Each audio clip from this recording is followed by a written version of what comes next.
रजनी और पिंकी की एक ही घर में शादी हुई थी। दोनों बहनें होने के साथ साथ देवरानी और जेठानी भी थी।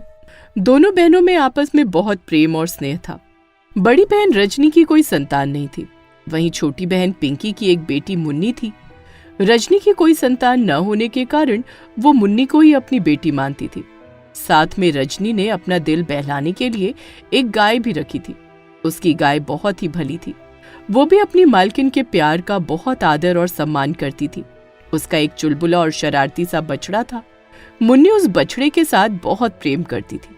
मुन्नी बस स्कूल से आकर बछड़े के साथ खेलती रहती थी और उसे अपने साथ खेलने के लिए बाहर भी ले जाया करती थी। जीजी, मैंने गौरी की गौशाला से गोबर निकाल दिया है। अब तुम जाकर गौरी गैया से दूध निकाल लेना। तब तक मैं शाम के नाश्ते की तैयारी कर लेती हूँ, क्योंकि जेठ जी और वो घर आते ही होंगे। हाँ पिंकी, ठीक है, मैं गौरी गैया से दूध निकाल कर आती हूँ। तब तक तुम शाम का नाश्ता तैयार कर लो। बड़ी माँ, मैं भी आपके साथ चलूं? आप गौरी गैया से दूध निकाल लेना, तब तक मैं बीनू के साथ खेल लूंगी। ओ मेरी मुन्नी, चलो मेरे साथ चलो। जब तक रजनी गौरी से दूध निकालती है, मुन्नी तब तक गौरी के बछड़े बीनू के साथ खूब खेलती है। गौरी को भी मुन्नी से बहुत स्नेह था। उसे बहुत अच्छा लगता था जब बीनू और मुन्नी साथ में खेलते थे। फिर एक दिन की बात है, मुन्नी स्कूल से घर आती है। बीनू, क्या तुम मेरे साथ खेलने के लिए बाहर चलोगे? हाँ मुन्नी, चलो। मैं भी तुम्हारा इंतजार कर रहा था कि जब तुम आओगे फिर हम दोनों साथ खेलेंगे। माँ, मैं मुन्नी के साथ खेलने बाहर जा रहा हूँ। ठीक है बीनू, जाओ, लेकिन ज्यादा देर मत लगाना। समय से दोनों घर वापस आ जाना। बीनू और मुन्नी एक साथ खेलने के लिए घर के पीछे वाले बगीचे में जाते हैं। इस बगीचे में एक बहुत बड़ा और गहरा दलदल था। उस दलदल के ऊपर घास और पत्तियां थी, जिस वजह से दलदल का पता नहीं चल रहा था कि नीचे दलदल है। अचानक से खेलते खेलते बीनू का पैर उस दलदल में फंस जाता है। अरे, ये मेरा पैर कैसे फंस गया? और मेरा पैर तो अंदर ही धंसता जा रहा है, मतलब मैं डूबता ही जा रहा हूँ। बीनू ये क्या हो रहा है? तुम जमीन के अंदर कैसे डूबते जा रहे हो? ये क्या हो रहा है बीनू? वापस आ जाओ। नहीं मुन्नी, तुम इस ओर मत आना। लगता है ये कोई दलदल है, मैं इसमें बुरी तरह फंस गया हूँ। धीरे धीरे बीनू मुन्नी की आंखों के सामने उस दलदल में डूब जाता है। मुन्नी आवाज लगाती रहती है, लेकिन अब बीनू पूरी तरह से दलदल में डूब चुका था। उसे बीनू कहीं भी दिखाई नहीं दे रहा था। ये सब देखकर रोती घबराती हुई मुन्नी भागकर घर आ जाती है और डर के मारे कमरे में आकर एक कोने में छुप जाती है और वहीं बैठकर रोने लगती है। तभी थोड़ी देर बाद पिंकी रजनी से पूछती है, जीजी, बहुत देर से मुझे मुन्नी नजर नहीं आ रही है, क्या आपने मुन्नी को देखा है? अरे पिंकी, कहाँ होगी मुन्नी? तुम्हें तो पता ही है बीनू के साथ उसको कितना प्रेम है, उसी के साथ खेल रही होगी। हाँ जीजी, आप सही कह रही हैं, मैं जाकर देखती हूँ। उधर गौरी गैया को भी बहुत चिंता हो रही थी, क्योंकि बहुत समय से बीनू और मुन्नी घर नहीं लौटे थे। हे भगवान, मेरा जी क्यों घबरा रहा है? बीनू कब से गया है मुन्नी के साथ खेलने, लेकिन अभी तक घर नहीं लौटा। आज तक उसने कभी देर नहीं लगाई। हे भगवान, सब ठीक हो। गौरी, मुन्नी बीनू के साथ खेलने इस तरफ आई है क्या? नहीं मालकिन, बीनू और मुन्नी तो कब से यहाँ से खेलने के लिए बाहर गए हैं और मैंने कहा था कि समय से घर लौट आना, लेकिन अभी तक घर नहीं लौटे। क्या? वो दोनों आखिर गए कहाँ? मुन्नी और बीनू के गायब होने से सब बहुत घबरा जाते हैं और सभी इधर उधर ढूंढने लगते हैं। पिंकी, तुम ये क्या कर रही थी? पूरा दिन मुन्नी और बीनू इतने समय से गायब है और तुमने उन्हें ढूंढने की कोशिश तक नहीं की। जानती हो ना, मुन्नी हम सबका इकलौता सहारा है। हाँ रजनी, मुझे तुम दोनों से यूं उम्मीद नहीं थी। मुन्नी और बीनू का ध्यान सही से नहीं रखा तुम दोनों ने। बच्चों के गायब होने पर दोनों पति अपनी पत्नियों पर खूब गुस्सा करते हैं। चारों ओर ढूंढने पर भी उन्हें बीनू और मुन्नी कहीं नहीं मिलते हैं। फिर चारों मिलकर उन्हें बाहर ढूंढने निकलते हैं। तभी गांव का ही एक बच्चा उन्हें बताता है, काका, मैंने बीनू और मुन्नी को आपके घर के पीछे वाले बगीचे की ओर जाते देखा था। जब सभी भागते हुए बगीचे में पहुंचते हैं तो जो सबने देखा उसे देखकर सबके रोंगटे खड़े हो जाते हैं। वो देखते हैं कि दलदल में हल्का सा बीनू का पैर नजर आ रहा है। सभी मिलकर बीनू को बाहर निकालते हैं और देखते हैं कि बीनू तो दलदल के अंदर ही मर चुका था। हे भगवान, ये बीनू को क्या हो गया? अब हम इसकी माँ को क्या जवाब देंगे? भगवान, तूने ये क्या किया? इतने मासूम बच्चे की जान क्यों ले ली? सभी लोग बीनू को उठाकर उसकी माँ गौरी के पास ले आते हैं। जब गौरी अपने बच्चे को इस हालत में देखती है तो वो जमीन पर गिर जाती है। बीनू, बीनू, ये क्या हो गया तुम्हें? तुम्हें कुछ नहीं हो सकता। तुम इस तरह मुझे छोड़कर नहीं जा सकते।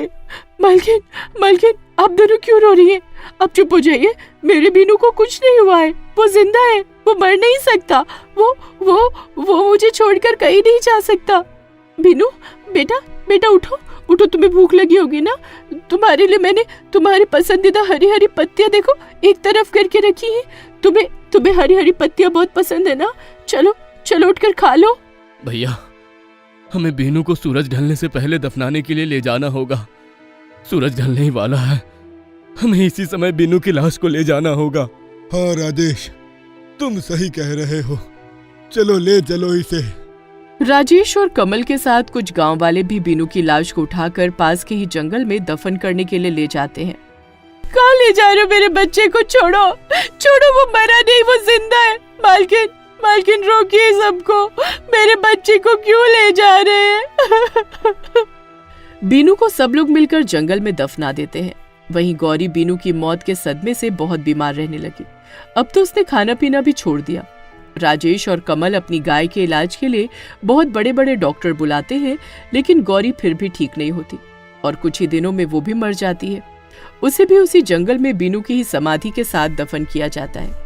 तभी कुछ दिनों के बाद बीनू की समाधि पर गौरी की आत्मा बैठकर रोने लगती है। बीनू बेटा, उठ जा। मेरे बच्चे, मैंने तुझे दूध पिलाना है, तू भूखा होगा ना इतने दिनों से? आजा बेटा, मेरे पास आजा। गौरी बीनू की समाधि से मिट्टी हटाने लगती है। मिट्टी हटाकर वो बीनू को अंदर से बाहर निकाल लेती है। अब बीनू के शरीर पर मांस तो बचा नहीं था। समाधि के अंदर से उसका कंकाल ही बाहर निकलता है और उस कंकाल को देखकर गौरी बहुत रोती है और उसे सीने से लगा लेती है। मेरे बच्चे, ये क्या हो गया तुझे? तू कितना बदल गया है। तेरे साथ सब लोगों ने बहुत गलत किया है बच्चे। गौरी बीनू के कंकाल को अपने सीने से लगाकर बहुत रोती है और उसे प्यार देने लगती है। फिर कुछ दिनों के बाद की बात है। मुन्नी अपनी माँ पिंकी के साथ सो रही थी कि तभी मुन्नी की आधी रात को आंख खुलती है और जैसे उसे महसूस होता है कि दरवाजे पर बीनू खड़ा है और उसे बुला रहा है। मुन्नी, ओ मुन्नी, आओ ना, मेरे साथ खेलो। बीनू, तुम आ गए? तुम इतने दिन कहाँ थे? मुन्नी, मैं बस यही था, तुम्हें ही दिखाई नहीं दे रहा था। आओ मुन्नी, मेरे साथ चलो, हम दोनों जंगल में खेलेंगे। लेकिन बीनू, इतनी रात को हम कैसे खेलने जा सकते हैं? अगर माँ को पता चल गया तो वो मुझ पर बहुत गुस्सा करेगी। माँ को बिल्कुल पता नहीं चलेगा, क्योंकि हम चुपके चुपके से निकल जाएंगे। ठीक है, चलो फिर। जैसे ही मुन्नी बीनू की आत्मा के साथ चलती है, उसी समय पिंकी की भी आंख खुल जाती है और पिंकी अपनी बेटी मुन्नी को रोक लेती है। बेटी, तुम इतनी रात को कहाँ जा रही हो? माँ, बीनू आया था और देखो ना माँ, तुम्हें देखकर चला भी गया।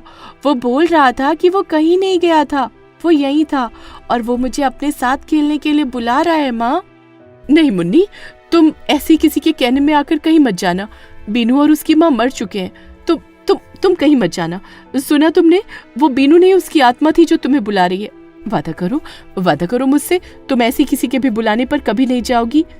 ठीक है माँ, मैं किसी के भी बुलाने पर नहीं जाऊंगी। पिंकी मुन्नी के लिए बहुत घबरा जाती है क्योंकि मुन्नी के साथ बीनू को बहुत लगाव था और पिंकी को डर था कि कहीं बीनू की आत्मा मुन्नी के साथ कुछ कर न बैठे। अब हर रोज सभी गांव वालों को उस जंगल में गौरी और बीनू की आत्मा दिखाई देती थी। कभी वो दोनों माँ बेटे एक दूसरे को प्यार करते थे तो कभी एक दूसरे के लिए रोते थे। दो मुंह और एक शरीर वाली गाय का दुख। ये कहानी है दो जुड़वा गायों की जिनके सर तो दो थे लेकिन शरीर उनका एक ही था। उनके मालिक ने एक का नाम दीपा रखा था और एक का नाम नीला। नीला बहुत ही घमंडी, अकड़ू और बदतमीज गाय थी। वो हमेशा दीपा को नीचा दिखाती रहती थी और हमेशा उसे दबा कर रखना चाहती थी। मालिक को उसकी गायों से बहुत प्यार था, शायद इसलिए क्योंकि उसकी गाय उसे भर भर कर दूध देती थी। लेकिन नीला थी कि हमेशा अपने मालिक को यही जताती रहती थी कि ये दूध दीपा नहीं बल्कि वो दे रही है, और उसका मालिक भी नीला की बातों में आकर सच मान लेता था। खाना पानी भले ही एक ही पेट में जाता था, लेकिन वो दोनों हर चीज को अलग अलग महसूस करती थी, इसलिए उन्हें प्यार और दुलार की भी अलग अलग जरूरत महसूस होती थी। इसलिए दीपा हमेशा नीला की वजह से दुखी रहती थी। शाबाश नीला, आज फिर से तुमने मुझे एक बार खुश कर दिया। आज तुमने मेरी उम्मीद से ज्यादा दूध दिया है। अरे मालिक, ये तो मेरा फर्ज है। आप मेरे लिए इतना करते हैं, मुझे प्यार और सम्मान देते हैं, खाना खिलाते हैं, पानी पिलाते हैं, तो उस प्यार के बदले क्या मैं आपको दूध भी नहीं दे सकती क्या? मालिक, मैं दीपा की तरह एहसान फरामोश नहीं हूँ। आप उसे भी इतना प्यार से खिलाते पिलाते हैं, लेकिन मजाल है कि वो आपके बारे में सोचे, आपको कोई फायदा दे। एक बूंद तक दूध की नहीं देती है वो, बस फ्री का खाती है और डकार मारकर सो जाती है। नीला, तुम बिल्कुल सही कह रही हो। तभी तो मैंने सोचा है कि आज के बाद मैं बस तुम्हें ही अपने हाथों से अच्छे और प्यार से खाना खिलाऊंगा। धन्यवाद मालिक, आप कितने अच्छे हैं। दीपा हमेशा नीला की बातों को सुनकर बहुत दुखी और परेशान रहती थी, लेकिन कभी भी वो इस बात की शिकायत किसी से भी नहीं करती थी। उसे लगता था कि नीला भी नासमझ है, एक न एक दिन समझ जाएगी कि ये शरीर सिर्फ उसका ही नहीं, दोनों का है। दोनों की वजह से चल रहा है, उठ रहा है, बैठ रहा है और हर काम कर रहा है। फिर एक दिन की बात है, दीपा सो रही थी कि तभी नीला जोर जोर से चिल्लाकर उसे परेशान करने लगती है। अरे ओ आलसी दीपा, मुझे बहुत भूख लगी है। सामने मालिक चारा रखकर खेत गए हैं, मुझे वो चारा खाना है। चल उठ और चारे तक चलते हैं। नीला, तो इस पर चिल्लाने वाली क्या बात थी भला? मैं सो रही थी, तुम आराम से भी मुझे जगा सकती थी ना। हमेशा तुम ऐसा ही करती हो, मुझे नीचा दिखाती हो, मालिक के सामने भी मेरी हमेशा बेइज्जती करती रहती हो। हर बात के लिए तुम खुद को ही श्रेय देती हो। मैं बस इसलिए चुप रहती हूँ कि तुम मेरी बहन हो। अच्छा, तो आज गूंगी बोलने भी लगी। बहुत बुरा लग रहा है ना तुझे कि मालिक मुझे इतना प्यार देते हैं, मुझे खिलाते पिलाते हैं। बड़ी अकड़ आ गई है ना तुझ में। अब देखना, मालिक तेरी तरफ देखेंगे भी नहीं। मालिक बस नीला को ही खिलाए पिलाए जा रहा था। एक के खाने पर पेट तो दोनों का ही भर जाता था, लेकिन जो प्यार नीला को उसके मालिक से मिल रहा था, दीपा भी उसी प्यार और सम्मान के लिए तरस रही थी। दीपा अब अपने होने पर पछता रही थी और बुरी तरह से टूट चुकी थी। फिर एक दिन की बात है, नीला सो रही थी और दूसरी तरफ दीपा नीला से परेशान और दुखी होकर रोई जा रही थी, और इस बात का नीला को बिल्कुल भी फर्क नहीं पड़ता था। नीला और दीपा के साथ साथ उनके मालिक ने एक बैल को भी पाला था। वो बैल बहुत अच्छा था, हमेशा दीपा को परेशान देख उससे बात करता था और उसे सहारा देता था। आज भी वो दीपा से उसकी परेशानी का कारण पूछता है। क्या बताऊं भाई, मैं अपने इस जीवन से बहुत दुखी हूँ। भगवान ने हमारे शरीर की ऐसी बनावट बनाई है जिससे कि ना हम अकेले अपनी मर्जी से कहीं खेल सकती हैं और ना कहीं जा सकती है, और ना ही अपनी मर्जी से अकेली जाकर कुछ खा पी सकती है। समय के साथ साथ मैंने इस शरीर को स्वीकार कर लिया था, लेकिन मेरी बहन है कि वो मुझे हमेशा दुखी करती है। वो इस चीज को समझती ही नहीं है कि भले ही हमारे सर अलग अलग हो, लेकिन ये शरीर हम दोनों का ही है। इस पर हम दोनों का ही अधिकार है। अगर हमारे शरीर से मालिक को दूध मिल रहा है तो इसमें मेरा भी योगदान है, क्योंकि ये शरीर मेरा भी है। लेकिन वो हमेशा हर बात के लिए खुद ही अकेले श्रेय ले जाती है और मुझे हर चीज के लिए दुखी करती है। अब तो मैं ऐसे जीवन से बहुत दुखी हो गई हूँ। मेरा जीवन व्यर्थ है, मैं मरना चाहती हूँ। दीपा, मरने से कोई हल नहीं निकलने वाला है। भगवान ने अगर तुम्हें ऐसा शरीर दिया है तो जरूर उसके पीछे कोई ना कोई वजह रही होगी। भगवान जैसा देते हैं वो हमारे अच्छे के लिए ही देते हैं, और हमें उसे ही स्वीकार करके खुशी खुशी जीना चाहिए। मरने से अच्छा है कि तुम अपनी घमंडी और बदतमीज बहन को सबक सिखाओ। सबक? भला मैं कैसे अपनी बहन को सबक सिखा सकती हूँ? तुम दोनों बहनों के सर अलग हैं, लेकिन शरीर तो एक ही है ना। ये शरीर ही अब तुम्हारे काम आएगा अपनी बहन को सबक सिखाने के लिए। उस बैल ने जो दीपा से कहा, दीपा अच्छे से समझ चुकी थी कि कैसे उसे अपनी बहन को सबक सिखाना है। तभी थोड़ी देर बाद जब नीला की नींद खुलती है तो वो बड़ी ही अकड़ के साथ दीपा को कहने लगती है, दीपा, अरे ओ दीपा, चलो जल्दी उठो, मुझे बहुत प्यास लग रही है। कुएं के पास चलो, मुझे पानी पीना है। लेकिन दीपा अपनी बहन नीला की बात को सुनकर अनसुना कर देती है। अरे तुम्हें सुनाई नहीं दे रहा है कि मैं कब से बोले जा रही हूँ? मुझे बहुत प्यास लग रही है, उठो और चलो, मुझे पानी पीना है। पानी पीना है तो जाओ पी लो पानी। अरे कितनी बदतमीज हो तुम भला, मैं अकेले कैसे जा सकती हूँ? जब तक तुम भी नहीं चलोगी मैं कैसे उठ सकती हूँ? ये हम दोनों का शरीर है, अगर हमें कहीं भी जाना है तो हम दोनों को बराबर से जोर लगाकर उठाना पड़ेगा। क्यों दीपा, तुम तो हमेशा कहती रहती हो ना कि ये शरीर तुम्हारा है और सब कुछ तुम अकेली ही करती हो। मालिक से भी तुम यही कहती फिरती हो कि दूध सिर्फ तुम ही देती हो, मैं कुछ करती नहीं, मैं तो एहसान फरामोश हूँ, मालिक के लिए आज तक मैंने कुछ किया ही नहीं है, सब कुछ तुमने ही किया है। तो फिर अगर तुम सब कुछ कर सकती हो तो अभी अपने शरीर को उठाओ और जाकर पानी पियो। ये तुम्हें अचानक से क्या हो गया? तुम भीगी बिल्ली से खूंखार शेरनी कैसे बन गई? देखो दीपा, मुझे बहुत प्यास लग रही है, अगर मैं पानी तक नहीं पहुंची तो मैं मर जाऊंगी, और तुम्हें तो अच्छे से पता है कि मेरे साथ साथ तुम भी मर जाओगी, क्योंकि ये शरीर तो दोनों का ही है ना। तुम मर जाने दो, मुझे कोई फर्क नहीं पड़ता। वैसे भी मैं जीना नहीं चाहती। तुमने जीने लायक छोड़ा है क्या मुझे? जीना हराम कर दिया है तुमने मेरा ताने मार मार कर। और मालिक को मुझसे दूर करके हमेशा तुम कहती रही कि ये शरीर सिर्फ तुम्हारा है। नीला, भले ही हम दोनों के सर अलग अलग थे, लेकिन शरीर तो एक ही था ना। जिस तरह से तुम्हें प्यार मिलता रहा उसी तरह से मैं भी प्यार और सम्मान की भूखी थी, पर वो सब कुछ तुमने मुझसे छीन लिया। मैं तुम्हें हमेशा अपनी बहन समझती रही, लेकिन तुमने मुझे कभी भी अपनी बहन नहीं माना, बल्कि हमेशा मुझे नीचा दिखाया। बहन मैं समझ गई हूँ, तुम मुझे सबक सिखाना चाहती हो ना। मैं अब सब जान गई हूँ, मुझे माफ कर दो। जो भी आज तक मैंने गलतियां की हैं, तुम्हारे साथ गलत किया, उसके लिए मुझे माफ कर दो। आज मुझे एहसास हो गया कि मैं चाहूं भी तो तुम्हारे बिना अकेले कुछ नहीं कर सकती। मेरे लिए तुम्हारा साथ होना बहुत जरूरी है। मुझे माफ कर दो मेरी बहन, माफ कर दो। नीला को अपनी गलतियों का एहसास हो जाता है। वो अपनी बहन दीपा से माफी मांगती है।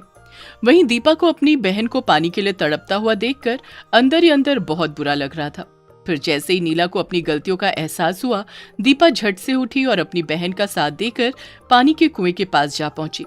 फिर नीला जल्दी से पानी पी लेती है, जिससे नीला की प्यास बुझ जाती है। अच्छा सबक सिखाया इस नीला को। फिर नीला अपने मालिक को सब सच बताती है कि वो अकेले ही दूध नहीं देती, बल्कि उसकी बहन दीपा भी देती है। वो अपने मालिक को बताती है कि ये शरीर केवल उसका नहीं बल्कि दोनों का है। वो अपनी बहन दीपा के बिना अकेले कुछ भी नहीं कर सकती।